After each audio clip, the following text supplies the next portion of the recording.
Hello guys, എല്ലാവരോടും ഞാൻ വീഡിയോൻ്റെ തുടക്കത്തിൽ തന്നെ സോറി പറയാണ്. കാരണം ഇന്ന് നമ്മുടെ വീഡിയോ എല്ലായ്പ്പോഴും ഞാൻ രാവിലെ 7 മണി 6:30 അങ്ങനെ ടൈമിൽ അപ്ലോഡ് ചെയ്യുന്നതായിരുന്നു. ഇന്ന് നമ്മൾ വീഡിയോ അപ്ലോഡ് ഒരുപാട് വൈകിയിട്ടുണ്ട്. ഇതിനുള്ള കാരണം എന്താണെന്ന് വെച്ചാൽ എന്നോട് ഉറങ്ങിപ്പോയി, വേറൊന്നുമല്ല. ഞാൻ അതിനെപ്പറ്റി ഇനി പറയുന്നില്ല. നമുക്ക് നേരിട്ട് വീഡിയോയിലേക്ക് പോകാം. ഇന്നത്തെ വീഡിയോ കുറച്ച് ചെറുതായിരിക്കും. വീടിൻ്റെ അപ്പുറത്ത് ചെറിയൊരു കൂടലും പരിപാടിയൊക്കെ ഉണ്ട്. അതുകൊണ്ട് ഇന്നത്തെ വീഡിയോ കുറച്ച് ചെറുതായിരിക്കും. പൊതുവെ അപ്ലോഡ് ചെയ്യുന്ന വീഡിയോസും വളരെ ചെറുത് തന്നെയാണ്, എന്നാൽ ഇത് അതിലും കുറച്ചുകൂടെ ചെറുതായിരിക്കും. അതാണ് ഞാൻ പ്രത്യേകിച്ച് എടുത്ത് പറയുന്നത്.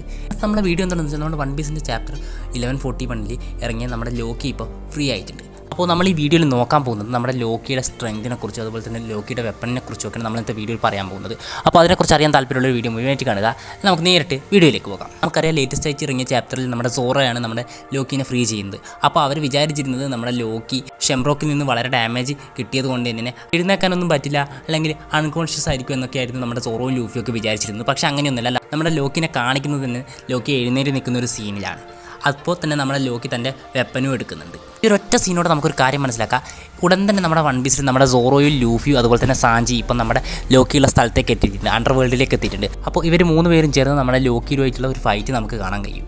പിന്നെ നമ്മുടെ ലോക്കിയിലെ സോഡ് ഒരു പ്രത്യേകതരം സോഡാകാൻ ചാൻസ് ഉണ്ട്. കാരണം എന്താണെന്ന് വെച്ചാൽ നമ്മുടെ ലോക്കിനെ ടൈം ചെയ്ത സമയത്ത് നമ്മുടെ ലോക്കിയുടെ അടുത്ത് തന്നെ തൻ്റെ ലോക്കിയുടെ വെപ്പൺ വെക്കേണ്ട ആവശ്യമില്ല. ചിലപ്പോൾ നമ്മുടെ ലോക്കിയുടെ വെപ്പൺ എന്ന് പറയുന്നത് നമ്മുടെ തോറിൻ്റെ മിയോനിയർ പോലെ ലോക്കിക്ക് മാത്രമേ പൊന്തിക്കാൻ പറ്റുമായിരിക്കുള്ളൂ. അതുകൊണ്ടായിരിക്കും നമ്മുടെ ലോക്കിയുടെ വെപ്പൺ നമ്മുടെ ലോക്കിയുടെ അടുത്ത് തന്നെ ഉണ്ടാക്കാൻ കാരണം. അല്ലെങ്കിൽ നമ്മുടെ ലോക്കിയുടെ വെപ്പണ് നമ്മുടെ ലോക്കിയുടെ അടുത്ത് തന്നെ വെക്കേണ്ട ഒരു ആവശ്യമില്ല. അപ്പോൾ ലോക്കിയുടെ വെപ്പണിന് ഏതെങ്കിലും തരത്തിലുള്ള പവർ ഉണ്ടാകാൻ ചാൻസ് ഉണ്ടാവും. പിന്നെ അടുത്ത ചാപ്റ്ററിൽ നമുക്ക് വേണമെങ്കിൽ നമ്മുടെ ലോക്കിയുടെ ഡെവിൽ ഫ്രൂട്ട് പവറൊന്നും കാണാൻ കഴിയില്ല. കാരണം ലോക്കി ഇപ്പോഴും ഒരു സീപ്രസൻ സ്റ്റോണുമായിട്ട് ബന്ധിപ്പിച്ചിട്ടാണ് ഉള്ളത്. അതുകൊണ്ട് തന്നെ അത് നമുക്ക് കാണാൻ കഴിയില്ല. ഒരു പക്ഷേ ആ സ്റ്റോണിന് നമ്മുടെ ലോക്കി അടുത്ത ചാപ്റ്ററിൽ ബ്രേക്ക് ചെയ്യായിരിക്കും തൻ്റെ വെപ്പൺ ഉപയോഗിച്ചിട്ട്.